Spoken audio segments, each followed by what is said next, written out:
આવનારું એક અઠવાડિયું ગુજરાતની અંદર સાર્વત્રિક અને સારા વરસાદો આપે તેવા સંકેતો આપી રહ્યું છે। આમ જોવા જઈએ તો ઘણા વર્ષ પછી પ્રથમ વખત એવું બની રહ્યું છે કે બંગાળની ખાડી અને અરબ સાગર બંને એક સાથે સક્રિય જોવા મળી રહ્યા છે। અત્યારે અરબ સાગરની અંદર પણ એક સાયક્લોનિક સર્ક્યુલેશન છે અને બંગાળની ખાડીની અંદર એક લો પ્રેશર તૈયાર થઈ અને ગુજરાત તરફ આગળ વધી રહ્યું છે। અત્યારે જોવા જઈએ તો અરબ સાગરની અંદર કેરળથી પશ્ચિમ દિશામાં દરિયાની અંદર એક લો પ્રેશર બન્યું હતું અને એ લો પ્રેશરે ઉત્તર પૂર્વ તરફ ગતિ કરી, જેને કારણે એ લો પ્રેશર છે એ મહારાષ્ટ્રના દરિયા નજીક પહોંચી અને મહારાષ્ટ્રના દરિયાકાંઠે આવી અને એ નબળું પડી અને સાયક્લોનિક સર્ક્યુલેશનમાં પરિવર્તિત થયું છે। અત્યારે એ સાયક્લોનિક સર્ક્યુલેશન છે એ ખંભાતના અખાત આસપાસ છે અને ધીમે ધીમે હવે આજથી એટલે કે 22, 23 અને 24 તારીખ એમ 3 દિવસ સુધી દક્ષિણ ગુજરાત અને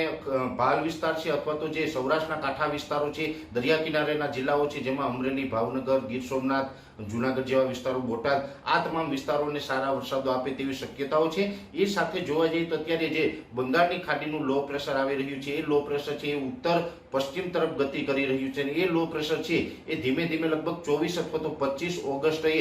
ગુજરાતની નજીક આવશે, એટલે કે દાહોદ, ગોધરા, છોટાઉદેપુર જેવા વિસ્તારો છે ત્યાં મધ્યપ્રદેશ બોર્ડર લાગુ વિસ્તાર ઉપર પહોંચશે। ત્યારે જે આ અરબ સાગરનું જે સાયક્લોનિક સર્ક્યુલેશન છે નબળું પડી અને સિયર ઝોનમાં પરિવર્તિત થઈ અને બંગાળની ખાડીનું જે લો પ્રેશર આવી રહ્યું છે તેની સાથે મર્જ થઈ જશે અને આ બંને સિસ્ટમો મર્જ થશે એટલે એક મજબૂત વેલમાર્ક લો પ્રેશર અને યોગ્ય હવામાન મળે તો કદાચ એ ડિપ્રેશનની કેટેગરી સુધી પણ જઈ શકે છે। અને આ જે વરસાદી સિસ્ટમ છે એને કારણે આમ જોવા જઈએ તો આજે 22, 23 અને 24 એમ 3 દિવસ સુધી રાજ્યના અમુક વિસ્તારોમાં સામાન્યથી મધ્યમ વરસાદની શક્યતાઓ છે, પણ 24 અને 25 તારીખથી રાજ્યની અંદર ભારેથી અતિ ભારે વરસાદની શક્યતાઓ દેખાઈ રહી છે, કેમ કે એ લો પ્રેશર જે આવી રહ્યું છે અને અરબ સાગરની સિસ્ટમ એમાં મર્જ થશે, એ વેલમાર્ક લો પ્રેશર અથવા તો ડિપ્રેશન બની અને ગુજરાત ઉપરથી પસાર થશે, જેને કારણે ગુજરાતના તમામ રિજનો હોય જેમાં સૌરાષ્ટ્ર, કચ્છ, મધ્ય ગુજરાત, ઉત્તર ગુજરાત અને દક્ષિણ ગુજરાત તમામ સેન્ટરોની અંદર ભારેથી અતિ ભારે